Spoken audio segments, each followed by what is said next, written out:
At the end of the day, it's not about what you have or even what you've accomplished. It's about what you've done with those accomplishments. It's about who you've lifted up, who you've made better. It's about what you've given back. Denzel Washington. Welcome to Inspire Vision. Our sole purpose is to elevate the lives of others and to inspire you to do the same. Nadege, welcome to the show. Hello, thank you for having me.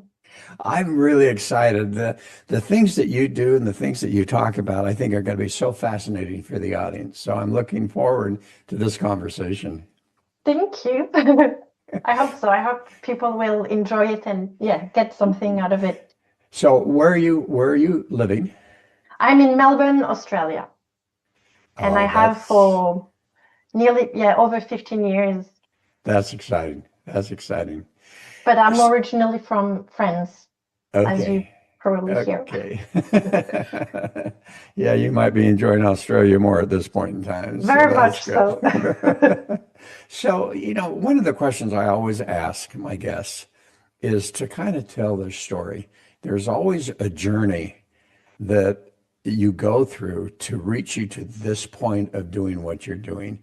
And I'd love for you to share with the audience your journey. What was that aha moment? What was that situation? What brought you to this point? As far as I can remember, so even in primary school, I was already writing in a diary about my day and about emotions or things that I was feeling. I've always been curious about why we are here and what we're meant to be doing. So that was a big, big question for me also in my teenage years. And that's when I discovered Buddhist meditation. So that was a big tool in helping me go inwards and start connecting with something greater and sort of experience touching onto something sacred, or at least, bigger than myself. And when I was 18 years old, my mom passed away, and that truly reinforced that quest of finding out the meaning of life, why we're here, because surely, we just didn't come here to be stuck in traffic and go to work and, run after something materialistic that will not nourish us. So I've always been convinced and looking for the purpose, the meaning of life. And that led me, to backpacking and traveling all over the world for a few years and studying with different teachers, exploring different faiths or different uh, philosophical schools. So really trying to get answers from everywhere. Up until the point I read a quote by Rainer Maria Rilke, who said, the only journey is the one within. And that was a bit of an aha moment, as you said, in terms of flipping the thing on its head, because I realized that I had been searching for all of these answers outside of myself, kind of expecting that someone would tell me, this is what you're here to do.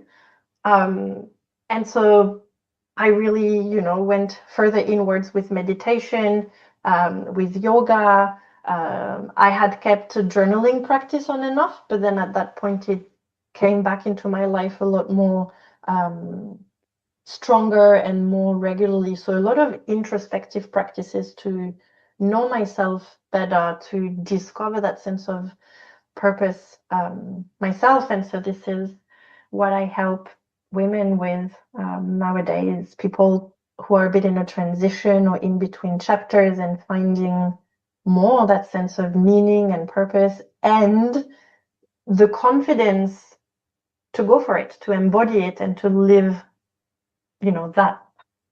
Oh, I love that, and I love that quote that you shared. I actually have that one written down.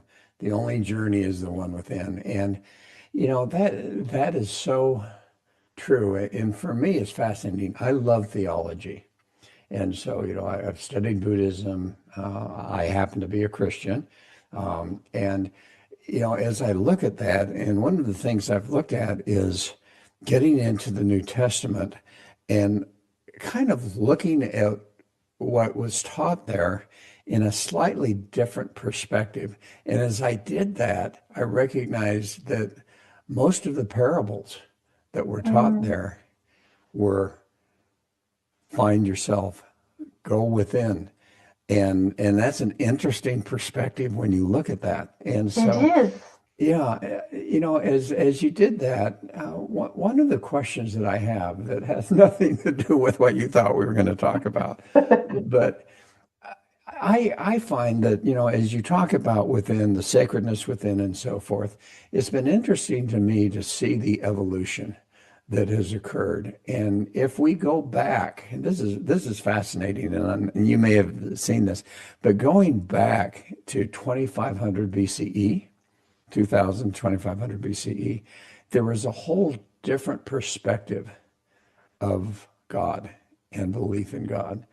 And it's interesting when you look at Hebrew, when you look at Hinduism, when you look at the Chinese, they all had a similar belief in a God Mm. and his partner, a feminine God or a Mm. goddess. All right. Okay. And it's interesting that then as you trace it down, philosophers come in, all of a sudden this is modified a little bit, this is modified a little bit, to the point now where with Buddha, for instance, he was Hindu, but by the time he came into life, he was challenged with seeing all these people suffering and so forth. And so he ended up not really sure, never saying, is there a God or isn't there a God? It was just, you know, it was more internal as you're talking about here. So, what are your thoughts on that? How do you help people to recognize? Because I'm sure as you're working with people, many of them are religious, many of them are not. Not, mm. How do you help them to understand what you're really trying to help them to do to find that light within that Yep. exists within? That's a really good question. And so surprisingly, religion hasn't really been a big part with any client. I know, Oh, as you said, I'm aware some of them believe, have faith, often Christians, and others don't. And yeah, it's funny you ask the question because it actually makes me reflect on how they, each of them, how they perceive what that sacredness is. And it seems like if I think back, on a couple of people who stated they weren't religious, they still feel that there's something else. And I think, maybe we don't have to label it. Maybe people don't have to say, if they have a faith or what they believe in, but I think it's that sense of something greater, that we are just tiny and there is a meaning to life. And then it's that part of, there's a bit of surrender into the hope, the hopefulness of what would be, what could be, a trust in that unknown. And so maybe people who are a bit more religious have more of that confidence and faith, to jump into the unknown and have a sense of peace with that. Maybe they might be a bit more daring or encouraged to make the change, whereas maybe the women who, said they were atheist would require a little bit more work into the fears, or removing the fear, or having that the belief reframed that you will be supported into what you choose to do if it's on your path, if it's meant to be. Do you find that there's kind of this longing for that understanding of self, Yeah, and the goodness and the light that exists and the sacredness that exists within each one of us? I think so, and I think it's been changing, the last few years. I think there's always been a quest in one way or another. I think it's been a lot more emphasized and strengthened the last few years, probably with the pandemic, right? When people were stuck at home. Yeah. with a lot of their habits removed or connections removed, and they had to spend a lot more time with themselves. So I believe that that has opened the door for a lot of people, to search, to have more meaning, like who am I without my job? What am I meant to be doing? What do I truly want to do? And I think there's more of a realization, because if we think in terms, women, when we sold the beauty magazines or, all of the facial creams and the fashion or all these external qualifiers, all of those external things, I think women got really tired of it. And there's more of a removing those layers and going for something that's a lot more concrete and a lot more profound. Yes. Yes. I feel like there's a longing and people can't even necessarily identify. But as I was talking right from the beginning, to see how here's an original belief in a sense of solidity.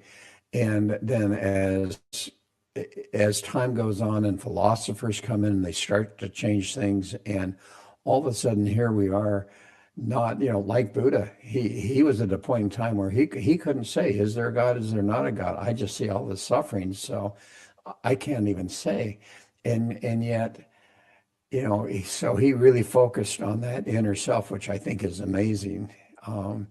And isn't it interesting? I think that there's such a longing to understand, and yet we've been so influenced by everything around us that sometimes we've lost that, and yet that inner longing is always there, that inner understanding of wanting to know the self and wanting to understand that, yeah, we truly are good. We truly have that light within us. And as your whole focus is to help women to discover that within themselves.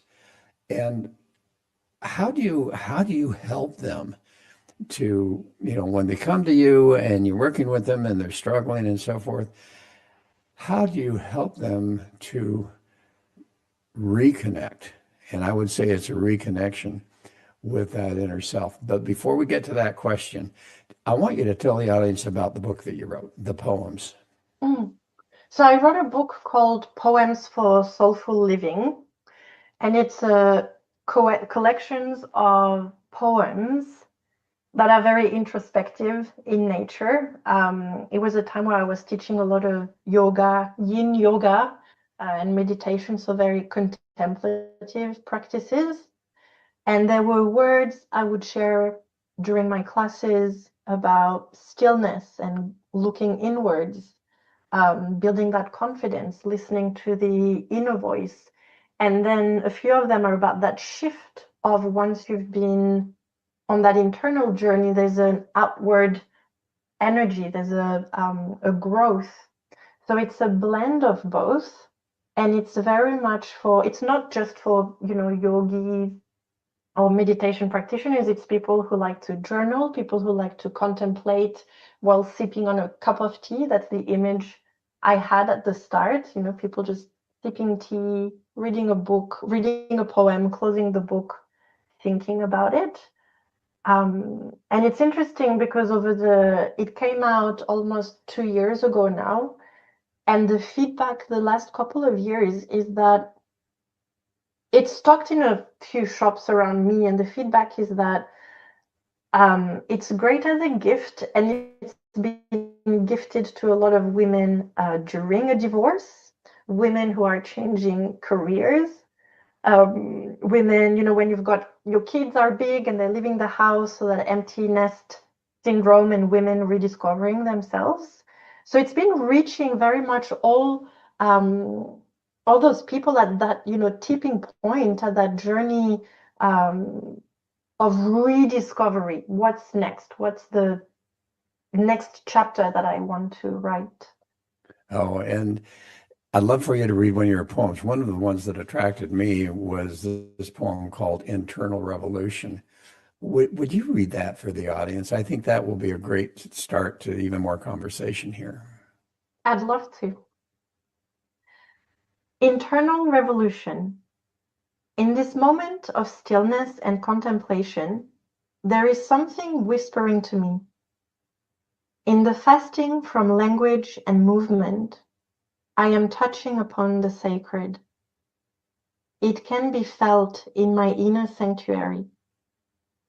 There, in complete surrender, I receive the breath, its magic and healing.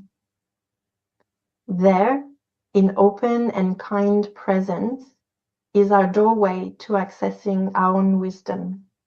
Yeah, I love it. I have to tell you that as I was getting ready for this, and obviously this was a few months ago, and then we had to schedule a little bit later, but it was so inspirational to me.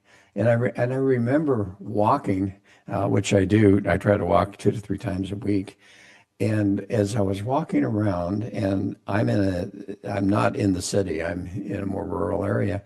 So walking around, and as I was coming back home, I was walking past rice fields and, trees all over and everything. But right in the middle of this rice field was a singular tree standing by itself, Mm. and nothing closer than 50 yards other trees. And I looked at that and I thought about what you talked about with stillness, and thought about this poem and thought, it's so interesting that we don't talk about that stillness. And, one of the things that comes to my mind when I was thinking about that, you have the stillness, but you also have the loneliness.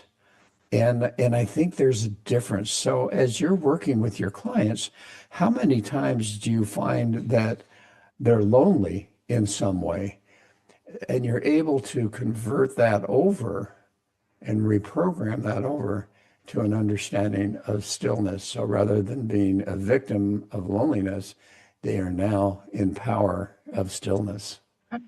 That's such a good question.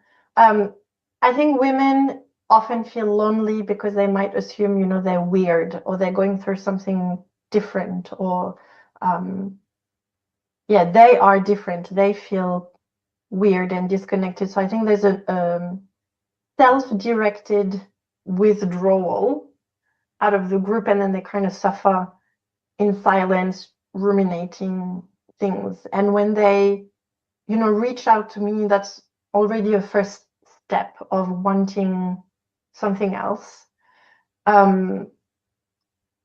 Through all of those introspective practices I offer, and in the one-on-one discussion or mentoring, I often guide them through a little meditation, whether it's at the start or at the end, depending on how, the discussion flows, to help them bring them more in presence, connecting with themselves. And I think for a lot of them, it's that whether they practice or not, beforehand, whether they're familiar with that sense of stillness beforehand or not, it is bringing them even closer to themselves at their core. And I believe there's a bit of an addiction there, is that once you start experiencing that stillness, and when you're there, there is a connection with something else. You do hear your own wisdom more. There is something that happens that is so precious in that moment, and they feel that. And I think that's the start to something else, or the start to shifting maybe the loneliness and keeping everything inside, to being more open to sharing with openness, with vulnerability, with humility, whatever they think makes them an outsider. Well, and as you talk about their own wisdom, but then you talk about the light that is within, the sacredness is within, recognizing that that wisdom is potentially more of an eternal wisdom, something that they're able to tap into that becomes their own wisdom because they've learned to be still. How important is it for meditation to be able to reach that level of stillness within yourself and to start to tap in to that eternal wisdom? Well, there are different degrees of meditation, right? You're So right. I think it looks so different for many, many people. You'll have people at the start of the journey where they can get just a few seconds of actual stillness, physical stillness, and then 10 seconds of mental quiet. That's already a big win. And then you've got more experienced meditators, maybe even on a bad day that, they're going to have a lot of that chatter and discomfort, physical discomfort in the body. So it's so dependent on each person and where you're at on the journey. I think for me, what really helped, and you're probably familiar with the Vipassana silent meditations, um, and each time it was an incredible experience for me, but that really helped me to discern um, that the mental chatter, what's happening, versus the inner voice, and really practicing that stillness of the witness, the observer, what's happening within me. And then, further than that, being able to welcome all of it and not judge it for, oh my God, got so much going on in my mind today. Oh my God, I can't stop thinking, because the goal of meditation is not that, stopping to think, but it's cultivating that, like being a witness of your own thoughts, of your own self. Well, and I love the story, as you talked about Buddhist meditation. I love the story about Buddha, and I don't know how true it is, but it's one that goes on Mm. where some of his followers approached him and said, "Who are you? Are you God?" And he goes, "No." And they said, "Well, are you a prophet? Are you a seer?" "No." "Well, who are you?" And he goes, "I am awake." And and I love that because that is the whole key to stillness, isn't it? It is to learn to be still enough that you're awake. And yes, as you say, we get a lot of that junk coming in, but as you're at that point in time where you're able to just move it away and recognize that that's all it is sometimes junk or sometimes inspiration or whatever, that stillness is what's allowing us to get there. So when you have a client come in and they're all over the board, how do you help them to achieve stillness in their life? So before we connect, they have to fill in a little form, which gives me some insight already as to, what they're working on, what challenges they're facing, if there's any practices that help them. So I have a bit of an idea. Often as an intuitive, I do get, flashes or messages coming through already. And then when we connect, we decide on what their intention is for that time together. And as I said, sometimes it happens at the start, that meditation, sometimes it's at the end, depending on the state they're coming in. And sometimes it is at the start to help them ground and arrive and be present. Sometimes it's at the end to really reinforce and start to embody the things we discussed. And it's been sometimes just breathing, mindful breathing, for those who don't practice meditation. Often they enjoy a bit of guided meditation with that specific focus and intention in mind. And sometimes it's a bit of journaling. Sometimes they do not want to be still. I worked, with a woman recently who had ADHD, couldn't sit still on the call, and so she was just walking around. And for her, writing and journaling was that way of channeling her thoughts and her presence. So journaling, I would say, is another very useful tool, to access your inner voice, your inner wisdom. Um, and then sometimes through yin practice, so that would be more of a homework type thing, depending on, what the main thing is coming up for them to work on. With my knowledge of yin yoga and the meridians of Chinese medicine, I would probably give them one pose to practice. Um, Yeah, so there are different ways of accessing that stillness and that inner wisdom, which is beautiful because it's never one size for all. So, and that's, part of the process of helping them find what works best for them. Well, and I love that because, as you say, there is no one best way. Yeah. For me, it's walking, and I'll walk, 2 to 3 kilometers, and or even more, 2 to 3 miles actually.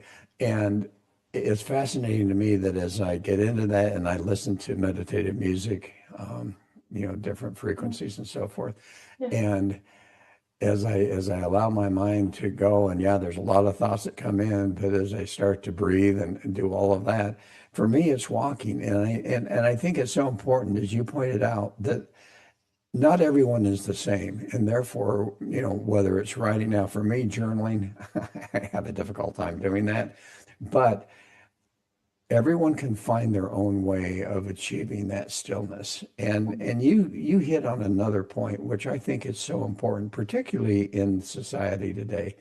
There's so much anger, there's so much activity going on that is certainly not helping the world in Yeah. any way, in a positive way. And you hit on such an important point that our behavior reflects that inner level of stillness that we have achieved. And as you look at that and recognize that, for those that are angry and blah, blah, blah, all of that, they have not achieved, quite honestly, that stillness. Because when you start to see people who are loving, who are kind, who are empathetic, who are charitable, you recognize that they have started to achieve that level of stillness and sacredness within. And it's just reflective in their behavior. Mm. It's very true. And I think that's why, probably people with a lot of anger, maybe asking them to sit still in meditation or mindfulness is probably not the best way. I think that's probably the kind of people who would benefit from walking or, fast walking or running, a kind of physical activity that would help the body to shed a lot of that energy and anger. And then maybe after that, when it starts to descend, having more of any kind of introspective practice that appeals to them. Do you have any stories that kind of show a dramatic change within a person that has come to you for help, where they're at a certain level and you have just seen that dramatic change that they've been able to achieve to where they really have achieved that stillness, that awareness, that awakeness?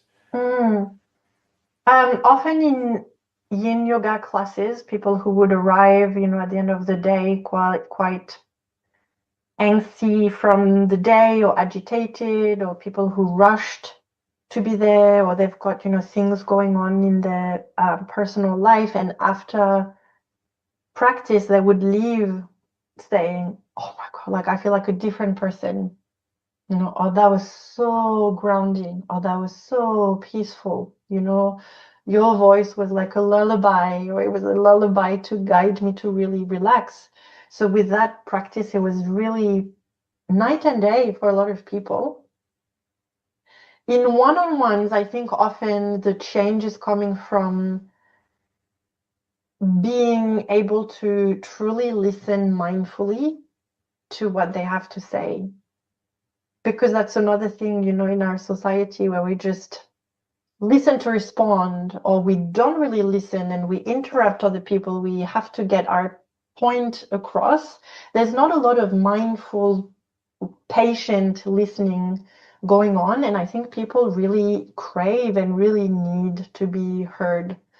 And often the talking out of things, of blocks, of those big dreams that they have but don't really allow themselves to express or to even try to reach, that often after the conversation, I had a woman who finished her, she was writing a book, she had a manuscript, on hold on her bookshelf for several months. And after a conversation, and she messaged me 2 weeks later saying, "I finished the manuscript, I'm about to send it." And that was very heartwarming to me to see the impact. But I guess it's the kind of transformation that happens from talking and mindful listening and opening the heart. I love every single one of them. I see them all as individuals. So I think it's that level also of being seen and being heard and being accompanied along the way, lovingly, compassionately, with great care. I think, it's a whole bunch of things that make the difference. Yeah, and you talk about people, you make me smile. You talk about people who go to work and they're just, they're so upset, they're frustrated. That's all going on. They come to your class in yoga in the evening. They finally settle down. They go home, they probably get a decent sleep, and then they go back to work. And what happens? It's all there again. And then hopefully they can come back to yin yoga to relax again. How do you help those people to live through that day at work or whatever it happens to be? And rather than constantly going back and forth from stillness when they do that evening activity with you versus the rest of the day, they're frustrated, they're anxious, they're feeling that. How do you help them to get to the point that even during the day, when you have all of these things coming at you in work or in life in general, to still reach that point that they're able to reach at the end of your yin yoga class? Well, I want to transmit the tools, right? I don't want people to be dependent on me or depending on the class to feel good. So at the start, I always teach a little mindful breathing practice or some kind of somatic practice to help people get into their body or into their breath or connect. And it's the kind of thing, if you're at work, you can go and hide in the bathroom for a minute and do the practice. You can even do it at your desk, 3, 5 long, slow, mindful breathing, one hand on your belly, feeling that movement of the breath in the body. And that's already a great way to calm down, to bring your attention back to the here and the now. And then the other thing is I organize forest journeys, so forest bathing. And that's another thing that people, I feel, are really craving nature and really need to go back to nature. And, even if I guide the walk and the mindful practices that we do, I always say it's not me, it's the forest. So it's just this thing of being in a different environment, but particularly in nature. And it's for people to gift themselves that moment to pause.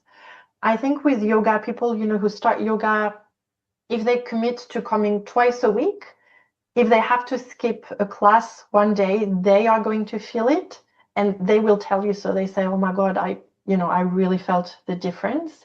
And I think it's once they start experiencing that change, the positive change, and that feeling that yoga bring them or that the walk in the forest bring them, then they are able on themselves to be more committed to it and to find ways of bringing that into their life.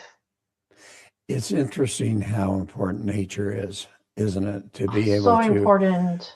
get out. I know on my walks, I've found a really cool way to walk around, even though there's no mountains, and I love mountains. My place in Utah, I'm right in the middle of Oh, mountains. beautiful. Yeah, but I was there here, last month. It's stunning. I loved it. isn't it gorgeous? Oh, beautiful. Yeah, so here there's no mountains, and yet as I've walked, finally found a place where there's this beautiful, I would say it's a lake. It's really a huge, huge pond that they use for water for the area. But as I've found that, and as I walk, and then as I stop, and that's one of the things I've learned is to stop and to appreciate that nature, to appreciate the greenness of the rice fields, or to appreciate the water and the reflection of the clouds and the sun in the water. And when I stop and do that, it's such an amazing feeling. And how do you help people to achieve that point of they're able to actually recognize that they need to stop? It's constantly go, go, go, go, go. But when do you stop and just look around and Mm. appreciate the nature and the creation that is around you? Well, the first step is to, getting them onto that journey, getting them to say yes to the first step so they can actually come and experience it, because we can talk, there's a lot of research on forest bathing and the benefits, and you need to be in nature 2 hours every week, for maximal benefit. So you can tell these things to people, but then you'll stay at that cognitive level. So it's really getting people onto the journey to try it out for themselves. And then, as I said, it's not really me, it's the forest or it's the practice. But I think it's that level of, again, like, in the one-on-one conversation, it's that level of presence and holding the group and yet seeing every person as an individual with their own thing that they're bringing to the walk. And even with the forest journeys, I know that it's pretty difficult for a lot of people to get to a forest or to get to a beach. But it's things you can do, there are practices you can do in a park, maybe in your suburb or where you live. There are little pockets of nature that you can find.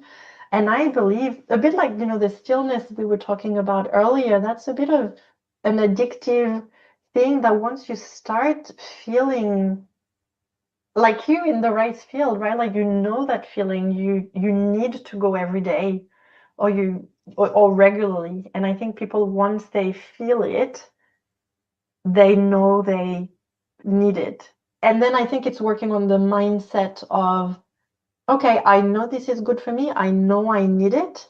They're going to come up with a lot of reasons not to be able to, got a lot of work.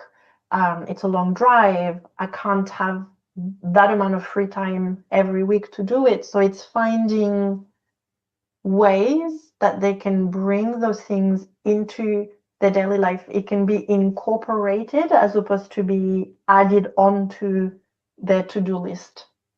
Well, and you talked about losing your mom at 18 and how for you that grief became a portal Mm. to a soulful life. And so many times when people experience that type of loss, they rather than finding it as a portal to something deeper, they become a victim of this has happened and how could this happen? How could God let this happen or whatever it is? In a very brief moment, brief time, how do you help them to move into that portal to guide them into soulful living if they've experienced some type of loss in their life?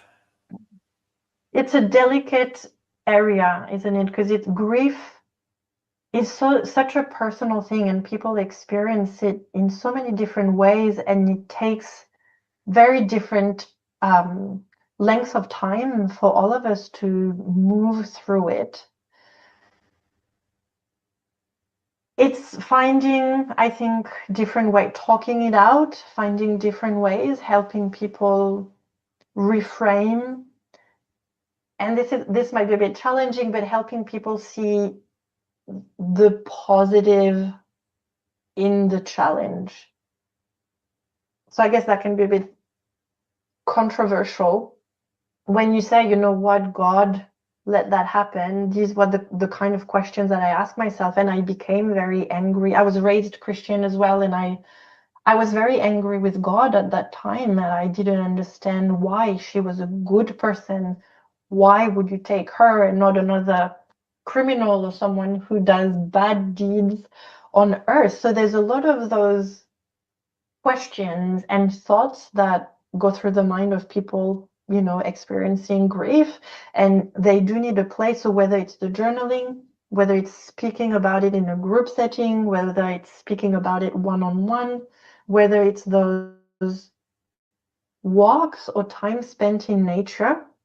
We're talking about God, right? And I feel like God is an expression, or you can see an expression of God through nature, and it holds you.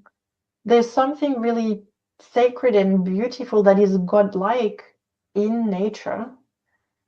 So again, I think it's guiding them to explore different ways, different strategies, and also giving them the freedom to move through it in their own time, because it's something that really can't be on a schedule. So having conversation, opening doors, opening perceptions, opening what ifs and maybes, dropping seeds that might bloom in their own time for them to receive them fully. Yeah. And what comes to my mind is, why did God allow your mom to die? But guess what? Look at where you are right now. Mm, Look at what you're doing mm. and look at the value and the difference that you're making in people's lives, because that was the beginning of entering that portal to soulful living. And it's interesting that if we look back at those situations, if we allow us to move forward in a positive way rather than a victimhood, all of a sudden we find those experiences that are so terrible and so difficult, all of a sudden give us a guidance, a strength, a direction that we would have never expected. And yet all of a sudden we find ourselves now making a difference in other people's lives. And Absolutely. so I have to say that as I've read some of your poems, and you have been such an inspiration. I can't tell you, as I did that, it was like, wow, I am so inspired. I'm so looking forward to getting you Oh, that's on so nice. the Thank you. podcast. And so I just want people to know, these poems and the things that you have put into these poems and in your book are so inspiring. And I would just encourage people to really get a hold of that and to seek that inspiration which you have offered to people. How do people find you? So you can find me on my website, www.nadegelore.com. You can get the book on Amazon, Booktopia, Barnes and Noble. There's a few online retailers. If you are in Melbourne, there are a few shops stocking it. And then when I do one-on-one, when I do group events around here, I always have a few copies as well. But so yeah, online or around here. And do you work with people worldwide, or are you strictly in Australia? No, I do a lot of mentoring online. I actually have a lot of people from the US connecting. I've got people based in Germany, the UK, Australia.